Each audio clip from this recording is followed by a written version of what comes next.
Hey, Adam Hoeksema here from ProjectionHub, and in this video I'm going to be talking about SBA EIDL loans and some new potential legislation that is coming down the pipe about collecting on particularly the small dollar SBA EIDL loans, probably loans that are under the personal guarantee level, and so the SBA has some back and forth about whether they would really pursue those loans that are in default, the EIDL loans particularly, or would they just write them off. And so I wanted to kind of give you a quick update on the direction that this looks like this might be going. I've been getting quite a few questions about this, and I know EIDL loans are still active for millions of businesses and might be impacting your ability to get additional financing, or you have questions about that. So I want to hit on that by looking through this recent article here. Said lawmakers take aim at COVID small business loan collections. It's called the Complete COVID Collections Act right now. This has not been put into law. This is just proposed legislation. But a few things here that I want to point out right here. So there were 4.1 million EIDL-related loans during 2020, 2021, and 2022 for $397 billion.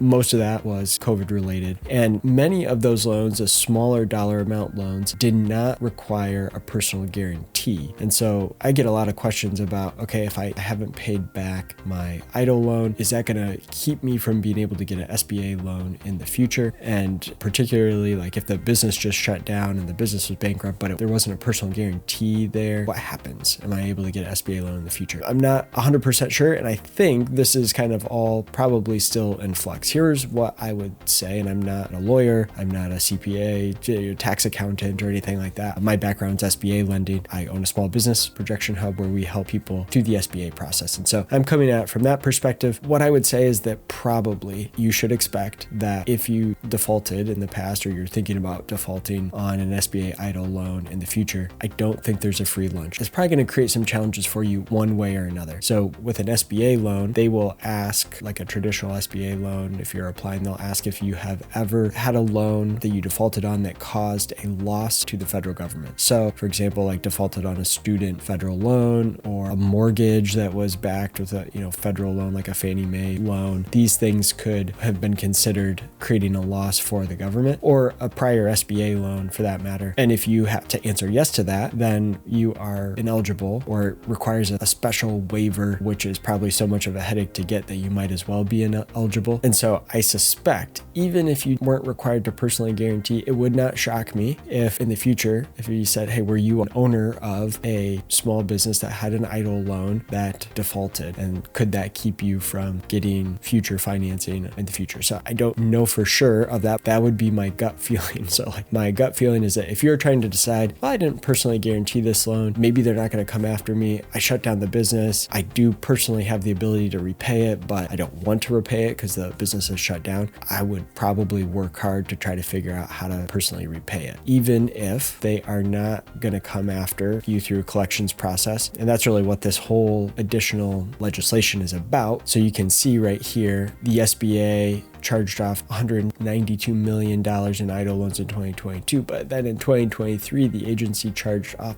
$52 billion in EIDL loans. That was when payments were starting and a lot of businesses had shut down. And so that is a big number, but I do think, that is kind of in the crosshairs right now. And there are still 2.5 million SBA EIDL loans totaling $283 billion in still outstanding balances. And so I would suspect that Congress is going to want to try to collect that. They're going to want to try to collect that. And if they don't, if these businesses default on this, I expect them to make life a little bit harder. Are they going to be sending collections? Are they going to be garnishing wages? You didn't personally guarantee, so probably not, but is it going to limit you for some other program in the future? Are you on a list somewhere that's going to make life harder? Probably. That would be my guess. My recommendation to anyone would be to do your best to try to pay it back. Again, not a tax attorney or a tax CPA. So, but take that for what it's worth. And I think this kind of just shows the general direction of what Congress is looking to do. They're trying to save money. They're trying to make sure that there's not fraud fraud and abuse. And so they're going to encourage the SBA to try to collect whatever they can. I hope that's helpful. Maybe not the news you're wanting to hear, but I hope that's helpful. If you have questions, feel free to reach out to us at support@ProjectionHub.com. If you found this video helpful, it'd be great if you liked the video, subscribe to our channel. What we do here mostly is help people through the SBA process, helping them with financial projections, writing a business plan, ultimately kind of going through that SBA process. And so if that could be helpful to you, feel free to reach out. We'd love to help. All right, thanks.